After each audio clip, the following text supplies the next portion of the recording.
Aqui está a história reescrita de forma mais fluida e organizada, dividida em asterisco asterisco parágrafos naturais asterisco asterisco, sem títulos ou eadins. Mantive o espírito original da narrativa, com um tom inspirador e reflexivo. As falas e pensamentos diretos, o script, estão asterisco asterisco em negrito asterisco asterisco e entre aspas invertidas, aspas duplas normais, como padrão em português. Bastou um sorriso torto para ferir profundamente uma única resposta para silenciar um salão inteiro.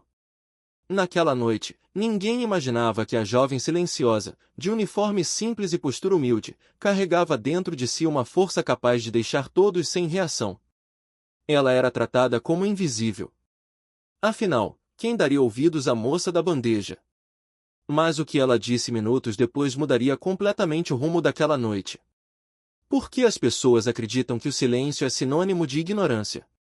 Talvez porque se acostumaram a valorizar quem fala alto e ignoram quem sente profundamente. Não aprenderam a olhar além das palavras, a perceber que os maiores tesouros se escondem nos lugares mais discretos. Essa era a realidade diária de Carolina Monteiro, uma jovem de 27 anos que trabalhava havia 4 anos no restaurante mais luxuoso de Campos do Jordão, no interior de São Paulo. O lugar atraía clientes que confundiam riqueza com superioridade. Carolina não discutia, não confrontava. Servia em silêncio, atenta, invisível. Mas naquela noite tudo saiu do roteiro. Em um dos salões privativos chegou um grupo de estrangeiros. O inglês que falavam soava mais como ordem do que como conversa. Um deles, Richard Campbell, executivo britânico de olhar afiado e terno impecável, chamou a atenção de todos.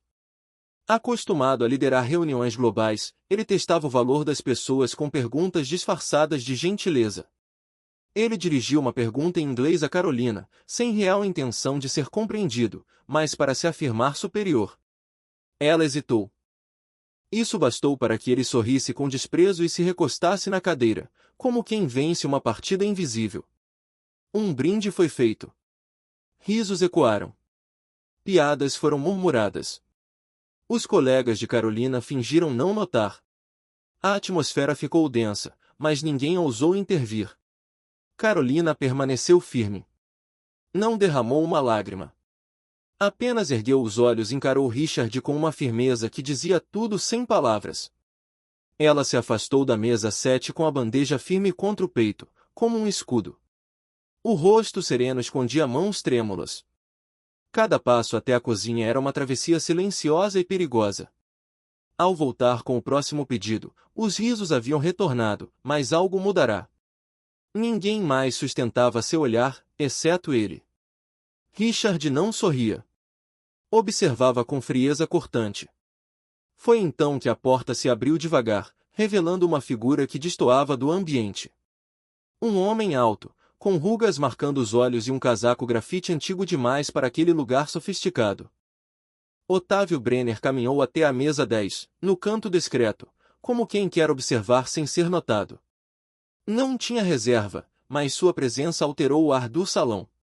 Carolina o notou de soslaio. Havia nele uma aura inquietante, mas também algo que despertava esperança.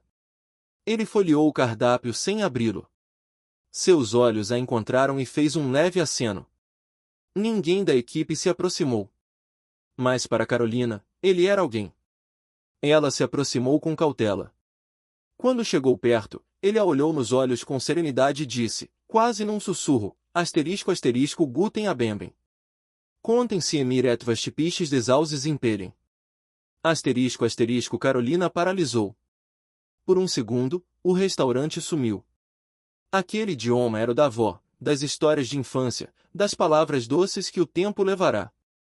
Ela aprenderá a escondê-lo como detalhe sem valor. Respirou fundo e respondeu com perfeição, asterisco asterisco naturliche, es mir in vergugem. Asterisco asterisco um silêncio se espalhou pela sala, primeiro sutil, depois quase absoluto. Garçons pararam. Clientes viraram o pescoço. Richard arregalou a sobrancelha, desconcertado.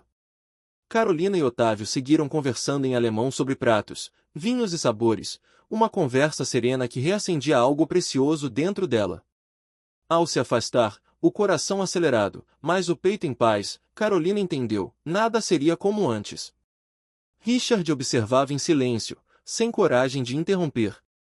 O gerente, Sr. Damasceno, surgiu irritado e sibilou perto dela, o que você pensa que está fazendo? Aqui não é palco.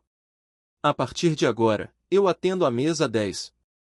Você volta para a bandeja. Entendido. Carolina o encarou sem revidar. Sabia que não era sobre o idioma, mas sobre ter falado com propriedade diante de todos.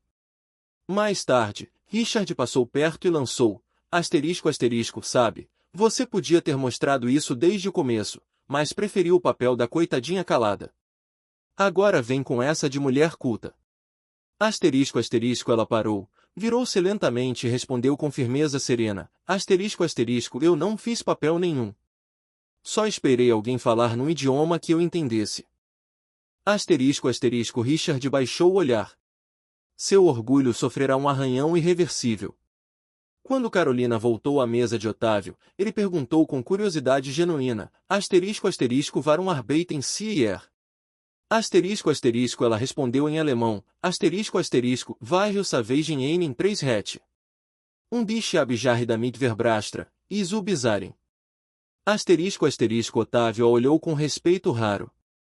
Não havia pena, apenas reconhecimento. A noite seguiu com tensão contida. Novos clientes de casacos escuros chegaram e observaram tudo com precisão.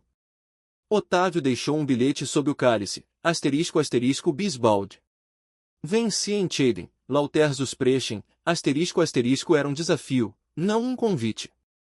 No dia seguinte, Carolina acordou sem o peso no peito. O cartão de Otávio dizia, precisamos de alguém que saiba falar, mas que não precise gritar.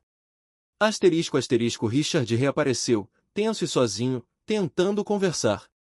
Ela o cortou com calma, talvez porque você nunca escuta, Richard. Só fala. Alto demais. Dias depois, Otávio a convidou para um jantar informal na empresa. Lá, entregou uma proposta, tradutora não só de palavras, mas de vidas. Carolina hesitou, mas sentiu a força que despertava.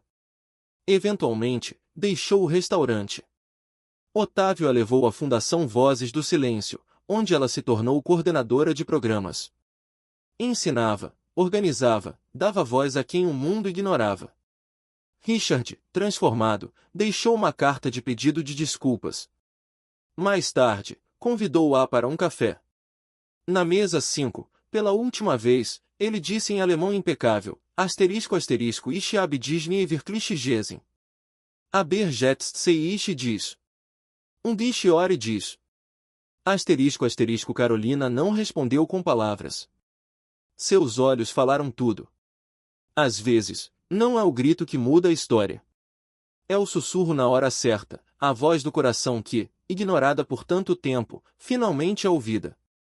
A verdadeira grandeza não precisa de tradução, só de alguém disposto a escutar. Histórias como a de Carolina acontecem todos os dias. Muitas vozes invisíveis ainda esperam ser notadas.